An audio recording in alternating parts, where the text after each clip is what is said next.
Okay, this video will just go over the syllabus rather quickly. So this is Introduction to Philosophy. I'm Stephen Biggs. You can see the meetings here. This is an in-person class. That's why there's a location listed for the meetings.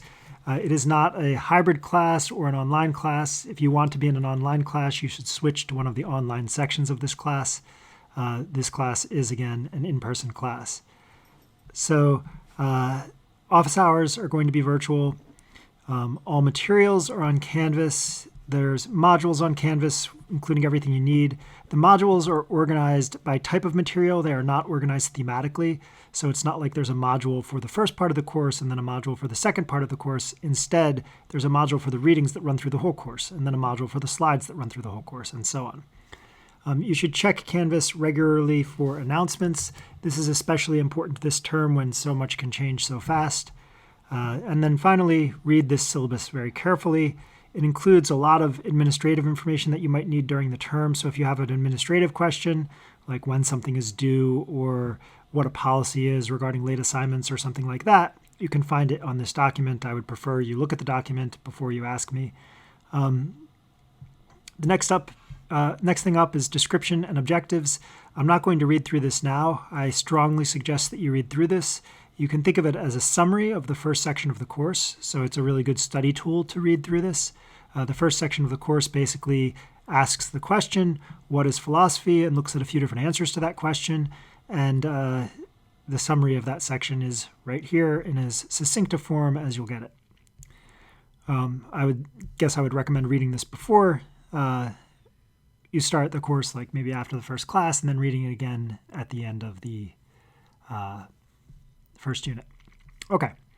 Schedule is organized with a column for the date, a column for the topics. The topics are divided in two ways. First, there's sort of general themes like the introduction. Then the next unit is on epistemology, which is roughly the study of knowledge. The next unit is on ethics, which is roughly the study of good and bad actions. That's a little contentious, but something like that. And then it's organized by day within each of those themes. So for the first theme, the introductory theme, we'll ask what is philosophy and answer maybe it's a series of topics. And then the second day we'll ask the same question and answer maybe it's a series of jobs, and so on. The middle column includes the readings. Some readings are marked with an asterisk, some are not. Those that are marked with an asterisk are readings that you're not required to do. They're optional readings, so it's up to you whether you want to do them or not. The readings that are not marked with an asterisk are required readings. The difference between a reading being required and being optional is just this. If it's required, then I will potentially ask you questions about the reading before I've taught the material in class. So a quiz, for example, might ask you questions about the reading before I've taught the material in class. Whereas if it's an optional reading, I won't do that. Now, I recommend doing all the readings, but you can decide what you think is the most effective strategy for you. The final column here includes information about what you'll be graded on for the day. So, for example, on January 26th, if you come over, you'll see there's IC1. That stands for In-Class Activity 1. You'll notice that there's in-class activities just about every day. There's quizzes listed. There's exams listed. If there's due dates for an assignment, like down here, there's a paper that's due. Down here, there's another paper that's due. It's always in this column. Okay. A couple of other things to notice about the schedule here. The schedule is fairly ordinary with two exceptions. One is that on March 25th, there is a day for making up missed exams and quizzes. So if you've missed any exams or quizzes in the first few units of the course, you can make them up on March 25th. There's no class on March 25th aside from making up those missed exams and quizzes. And then on May 4th, you can again make up missed exams and quizzes. You can make them up all the way back. And the idea here is if you were to, for example, get COVID and need to miss a week or so of class, rather than have you miss the exam or quiz for that part of class or do it as a take-home, you can do it in one of the two make-up days. Okay. There's a description here if you find any of this confusing about how to understand the dates. So for example, it says exams, quizzes, and activities occur on the day listed. Papers are due on the day listed. Reading should be done before the class meeting on which they're listed, and so on. The Next, there's a note on the readings. So the readings are typically brief, but they can be quite difficult. I expect you to make a sincere effort to understand them. In class, I'll try and explain the material in a way that makes it accessible to you, even if it's exceptionally challenging material. The readings don't always do that. So when I ask you questions about a reading that before I've taught the material, the questions will usually aim for the kind of things I would expect you to get from the reading despite its difficulty. A star next to an entire reading means that the reading section or pages are optional. The starred material is optional. I said what that means already. Let's see. Here's the readings listed. They're pretty straightforward. Finally, before we get to the grades, as I said before, this is an in-person class. It is not an online class. It's designed with the expectation that you attend class regularly. So just as an ordinary class during an ordinary semester is designed with that expectation, so this class is designed. So if you do not plan on coming to class, you should be in an online section. Okay. All that being said, because, COVID can hit or other life events can hit unexpectedly, I make some accommodations for people who will temporarily miss class. If temporary in, say, you miss the first 3 weeks turns into the whole semester, then these accommodations will not be sufficient and you won't be able to complete this class. Just like during an ordinary semester, if you suddenly had to miss all of an in-person class, you wouldn't be able to complete the class. That being said, here's the measures I'm taking to help you in case you do need to miss temporarily. So you can miss up to 9 activities. That's the equivalent of almost 5 weeks of class without impacting your grade. Now, when I say without impacting your grade, what I mean is you won't lose the activity points. And I'll explain how that works when we get to the grades. I don't mean your grade won't be impacted because of the inferior learning that you'll go through by not coming to class. Your grade probably will be impacted by that. There are 2 days designated for making up missed exams and quizzes. As I said before, the crucial thing that you get right now is that all exams and quizzes have to be completed in class. You can't do them outside of class unless they are specifically designated as an outside of class quiz. There isn't a final exam apart from the makeup day, the makeup exams you can do on that day. So if you're not making anything up, you won't have to come down the final. I will also post short videos for each class session. They're designed not as a substitute for class meetings, but to give you sort of the basics. So basically what I'll do is in class, I'll often go through the slides and we'll have discussions and do activities. On the videos, I'll just go through the slides. So again, they're designed to help you when you miss class, or if you're in class, you can use them as a way to sort of rehearse and check things for the exams, but they're not designed to completely replace class. Finally, all in-class activities are available online. That doesn't mean you can submit them for points online, but it does mean you can, if you miss a class, you can do the activity anyway so that you sort of stay up to date. Okay. Grades are assigned by points. The point scheme is listed here. It's a pretty standard point scheme, so I won't walk through it. Semester totals that include fractions are adjusted upward to the nearest whole number. What that means is if you have a, 89.00001, it will automatically round to a 90 at the end of the semester. So people always forget this by the end of the semester, but I'll just say it again. Everything rounds up no matter where it falls. So 89.0001 rounds up to a 90, so that would be an A-. I'll do that at the end of the semester. Exams, quizzes, in-class activities, papers, and there's a specified extra credit are the only way to earn points. You can't ask for points at the end of the semester. You can't say, look, I'm so close, so I want to get my grade bumped up. Can I do something? The answer is always no. And the reason for that is just fairness. It's not fair that you would get some opportunity because you ask that isn't available to everybody. Okay. Now, how are the grades assigned?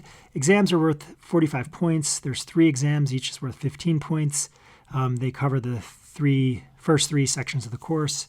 The exams, as it says here, are purely expository. What that means is you have to show what you've learned, but you don't have to demonstrate any original insight. I'm not looking for you to show me your thoughts on a topic. I'm looking for you to show me that you've learned sort of well-known theories and arguments, that you've acquired the sort of basic skills and knowledge of the relevant areas of philosophy. Exams will include short answer, multiple choice, true, false, fill in the blank, and short answer questions. Some of the short answer questions might veer into short essay, but very, very short. You won't be asked to write, for example, more than, say, 8 sentences in answer to a question. You get a practice exam prior to each exam, and you also receive a review sheet prior to each exam. I try and make the exams a sort of learning tool rather than just a way to sort of test your knowledge. So there's a lot of prep that goes into the exams in order for you to sort of use that prep to learn and then use the exam itself to learn as well. The exams are challenging. As I say here, they don't test whether you get the gist of the covered material. So if you just sort of, absorb the general ideas, you won't be able to do well on the exams. You need to really get the detailed arguments for specific theories down. And that's because the value of philosophy really resides in being very precise in your theorizing and argumentation. It doesn't reside in sort of just the general ideas themselves. Okay. Quizzes, there's 10 short quizzes. Each is worth 3 points. You can earn a maximum of 25 points for quizzes. So if you can do very simple math, you'll realize that 10 times 3 is 30, but I say you can earn a maximum of 25. What that means is once you reach 25 points, you just stop earning points for quizzes. So if you get full credit on the first 8 quizzes, you'll have 24 points. If you get 1 point on the next quiz, you'll have 25 points. That means the rest of your quizzes you'll score 0 on because you can't earn any more points on quizzes. And that's fine. It also means that you can miss some quizzes and still, in principle, earn the maximum possible number of points. If you miss a quiz, you can make up the quiz on either of the 2 specified makeup days. Okay. As I say here, the quizzes may be sometimes done through Canvas, but most of them are going to be done in class. In-class activities, these are just short little things. These are basically like if you make a sincere effort, you get the point. There's 24 of them. Each is worth 1 point. You can earn a maximum of 15 points. What that means is that once you earn 15 points, you start scoring 0 on them, even if you do them, because there's no points left for you to earn. It also means, say you miss 6 of them here and there, you can still easily get your full 15 points. The dates for the activities are on the syllabus. They're listed as IC1, IC2, and so on. Okay, as it says here, you can miss up to 9 without impacting your grade. There's 30 possible points for quizzes. I already mentioned this. Okay. Let me emphasize this here. I say those who engage robustly in the activities usually perform significantly better on exams, quizzes, and papers than those who complete them quickly and talk about other things. I can't emphasize that strongly enough. Especially when things are hard, it's tempting to turn away. So if, exercise gets hard for you, it's tempting to sort of like pull it back. And the same thing holds for mental activity. If math gets hard, it's tempting to sort of pull back. But growth occurs when things are hard. Just like if you're, say, weightlifting, you're going to get stronger when you assuming you don't push too hard and get injured, you're going to get stronger when you push through the discomfort. When thinking, you're going to sort of get more clever and become a more effective thinker if you push through the discomfort. And correspondingly, people who push through the discomfort, who think deeply even when it's challenging, rather than turning away, which again is what people are tempted to do, tend to learn a lot more. So I strongly suggest that you engage robustly with the activities and sort of think carefully, even if it's hard. People who do that almost invariably score better on exams, quizzes, and papers. I can sort of look out at the room and very quickly see, okay, this group of people is really engaged with these activities. They're going to do well on the exams, or at least the probability that they'll do well is much higher than the probability for people who are just like chatting about what they did this weekend. If you find yourself sitting with people who don't engage robustly with the activities, you can move to another area of the class. Given COVID, you can't do that during class, but at the beginning of next class, you should just find a different seat. You can kind of look around and see where is it that people are chatting more and staying on topic, and you can head there. Okay. Papers. These don't come up for a while, so I'm not going to talk through them now because you'll have forgotten what I've said by the time you get there.